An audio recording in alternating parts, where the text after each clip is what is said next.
Well, hello my friends. I haven't left the shop and I've done 3 hello my friends over here. So all in one day. So means different videos. Anyway, I've been busy right up to now cutting up a slab that I had. A good sized slab from a tree that is just amazing wood grain. So I cut it up, made some pen blanks for maybe to pass along spindles, even though I don't do pens, but for finials and whatnot. It's a piece, it was a hunk of barrel brush. It was only maybe 10 inches high at the tallest point, but the diameter was about 24 inches diameter, so I split it up in half and then I started cutting it in different ways so I could get some blanks, and that's what's on the lathe, one of them, a small one.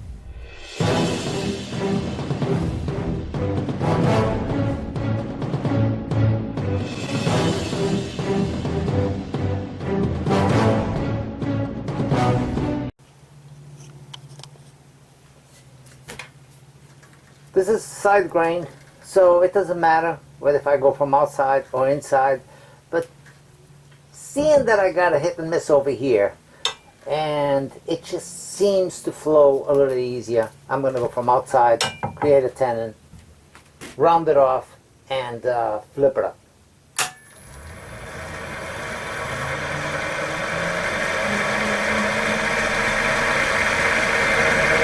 Speed 1400 RPM.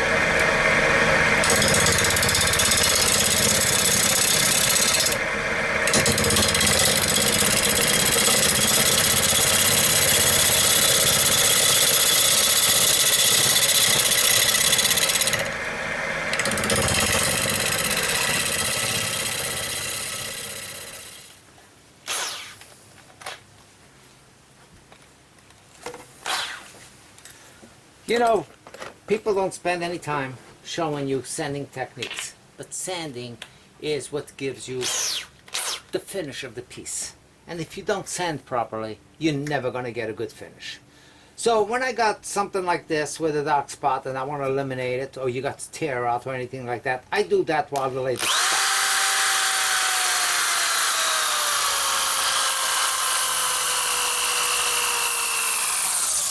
While the lathe is stopped, I focus just on those areas, a little bit heavier, and then lighten it up and turn on the lathe. Now I'm not gouging, barely touching.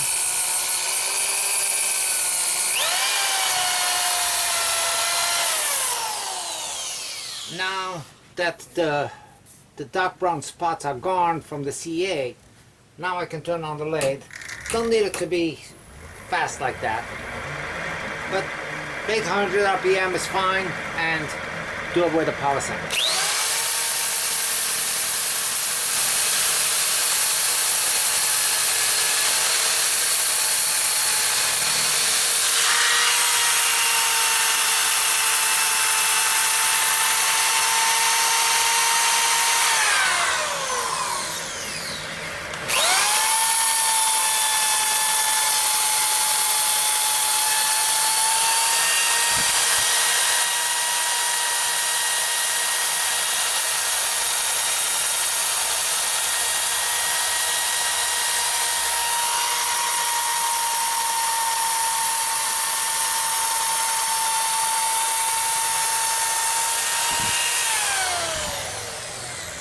If you got reverse on your lathe, continue it and do it in reverse with the same grit.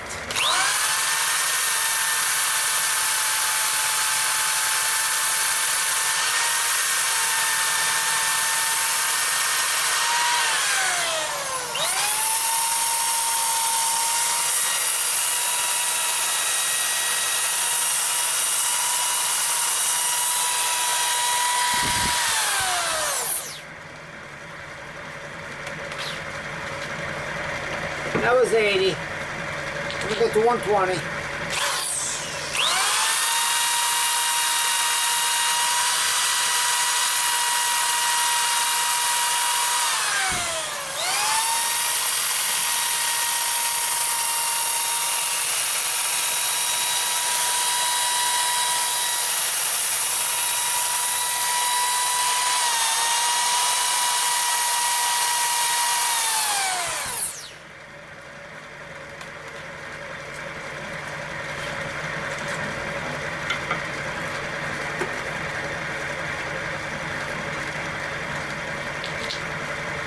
220.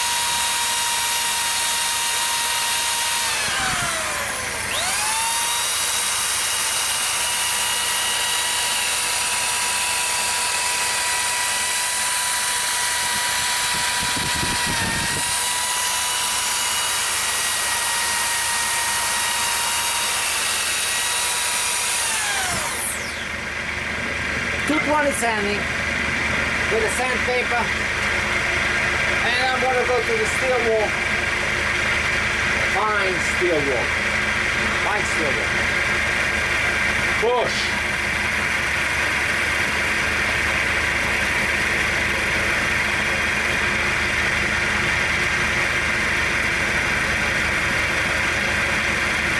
Push hard. Let that steel wall heat up.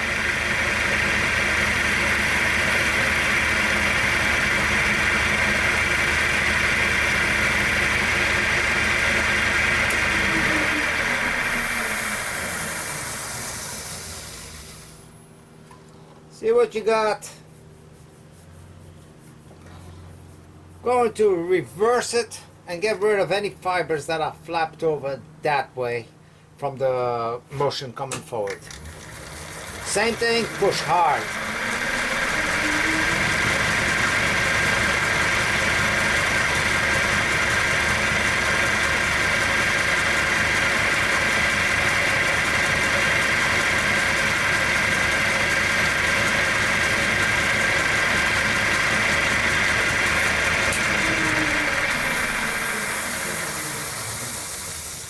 Sanding, 80, 120, 220, and fine steel wool. Now the magic. The magic is Yorkshire grit. And I should call this the magic mix, because really that's how I look at it and what it does to my wood. It does not change the color of the wood, it enhances it. It would be like you were adding any type of a finish. It's going to put like a moisture into the wood, and therefore it will show up all the wood grain a little bit better. And so many of you comment on with suggestions on things that you do that work for you, and I am grateful for those suggestions. And if I don't use them, it's not because I doubt your ideas. Why I don't use it is because I always use is whatever I have at hand when I come out here. I don't prep, I don't think in the house. Sometimes I do think in the house of what I want to do, but I get out here and I never do those things. I just go with this spur of the moment, I guess. I just do whatever piece calls at me, and it's like, oh yeah, that's what I'm going to be doing. Not what I was thinking of doing at the house. Came out here to do a display on how to do end grain cuts. Saw that piece outside crying for help. Decided to play on the bandsaw and make some blanks. And since I made some blanks, decided that was the piece that was coming up on the lathe.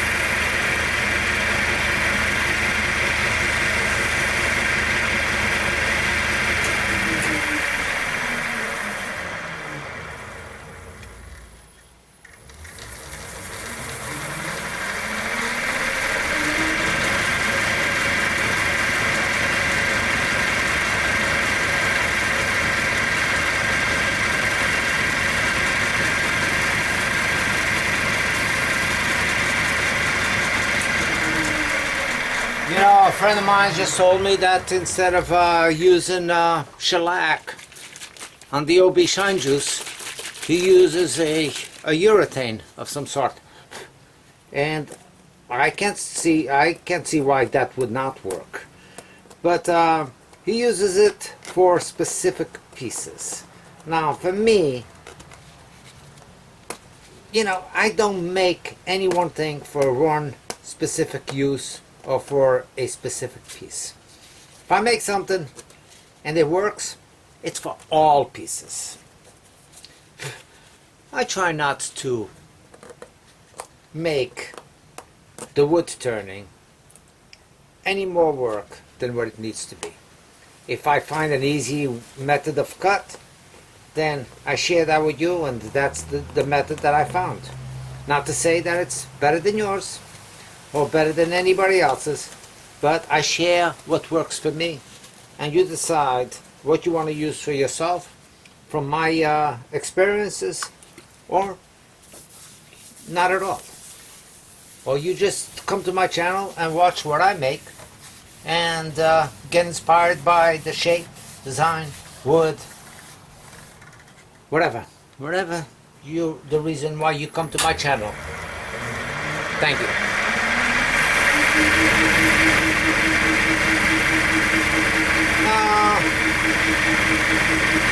This is live from 220 grit.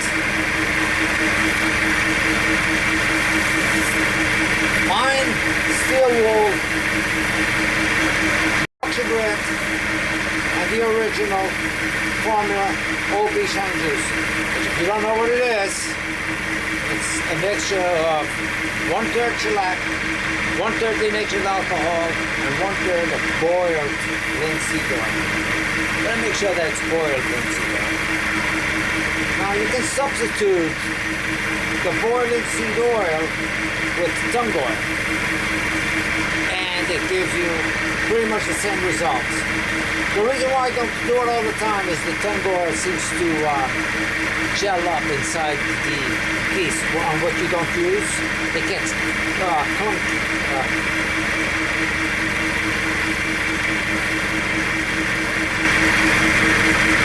But that's lucky. Let's put it this way.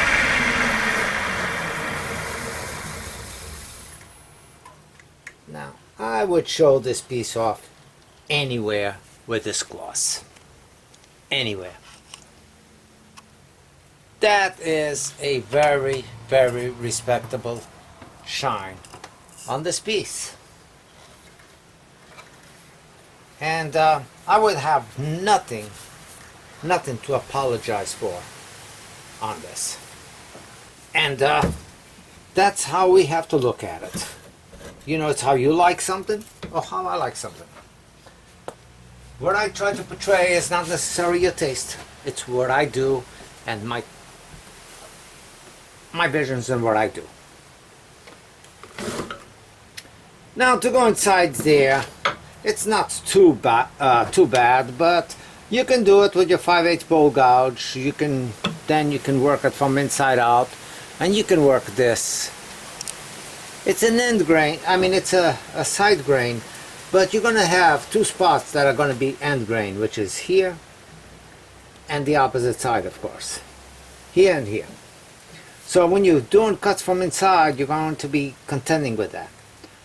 So how I start it is speed 1600 RPM because of the size of the piece. It's very small.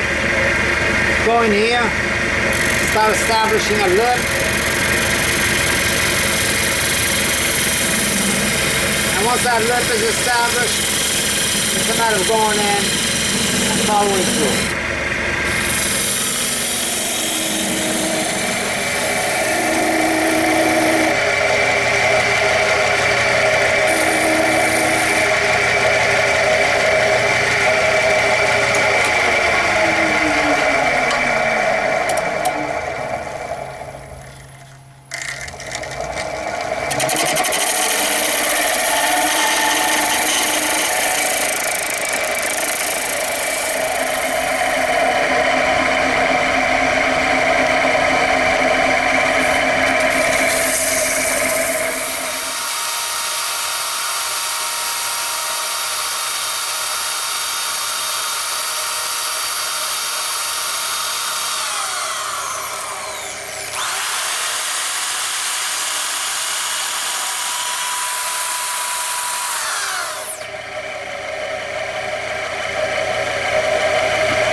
This thing is about 1/8 of an inch thick.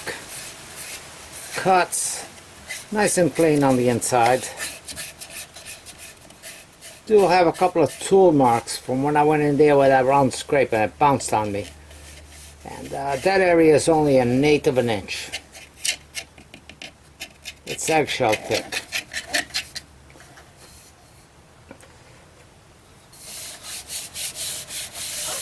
So it's not time to go in there with anything else except the sandpaper. You got something that you need to get out of the way, go with an 80 grit.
Even though I think I got a nice uniform finish on this piece,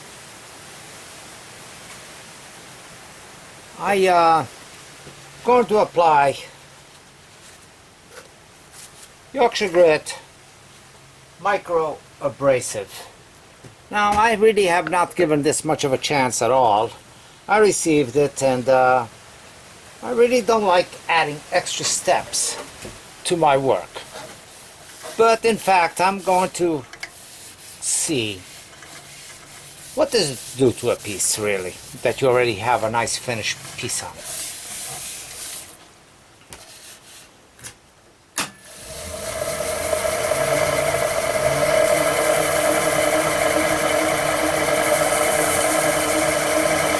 And I'll apply another coat of OB Shine Juice, of course.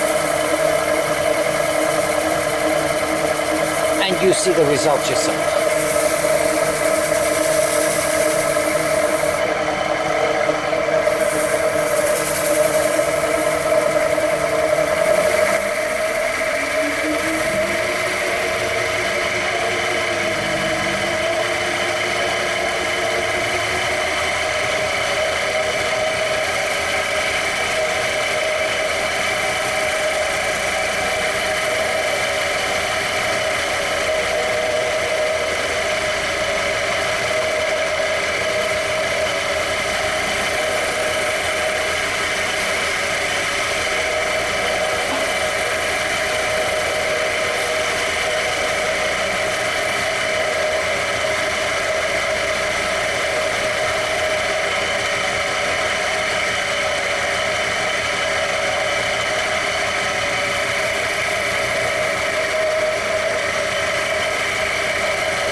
So go in there and apply a new coat of OB Shine.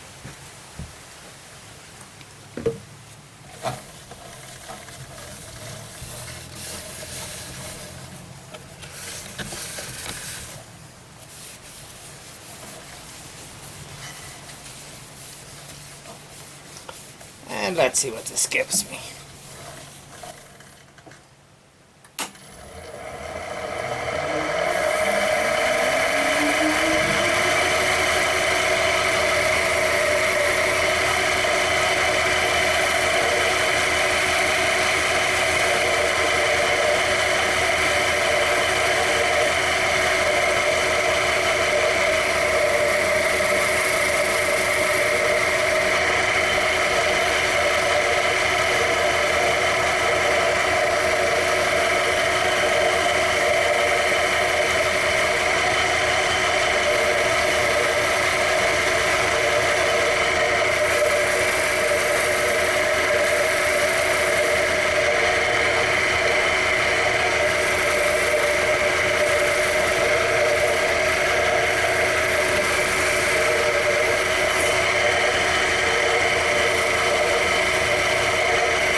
Wow.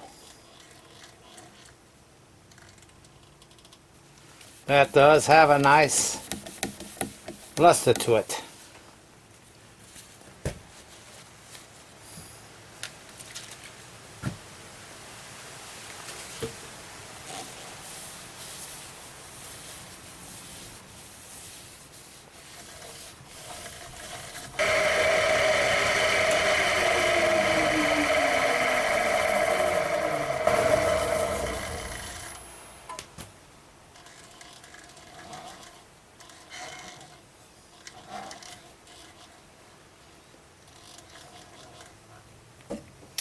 Well, here it is, a finish with the micro Yorkshire Grit micro abrasive paste. Now ask me, why would I need anything else to apply to this, or another supplier to do something else, or an equivalent, or what somebody claims to be equivalent to the Yorkshire Grit. You know, many people make their own mixture of polishing compounds, and I doubt it that they come remotely close to this. Live proof of an awesome product being used. No camera tricks.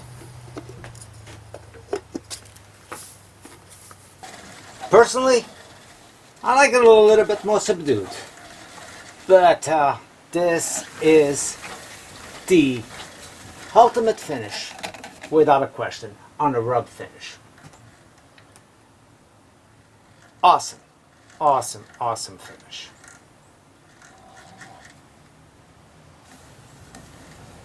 So for me, like I said, I mean, if you're looking for that extra step, definitely worth the investment. So here we are, and this piece is done, other than taking out the bottom.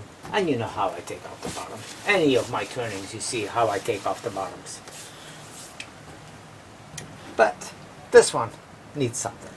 It needs a lid, and it needs a finial, because it's not really a bowl. It will be a keepsake piece of some sort.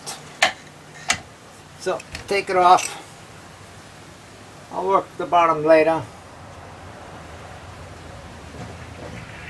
Look at that. Pretty, pretty wood grain. Beautiful. And again, this is a bottle brush. A lot of checking on a bottle brush when I first got it. I lost a good amount of pieces because of that. And you can see that I still have some hairline checking going through it, but that does not bother me. The shape, well, it's okay. I like this. I've done quite a few of these type of shapes.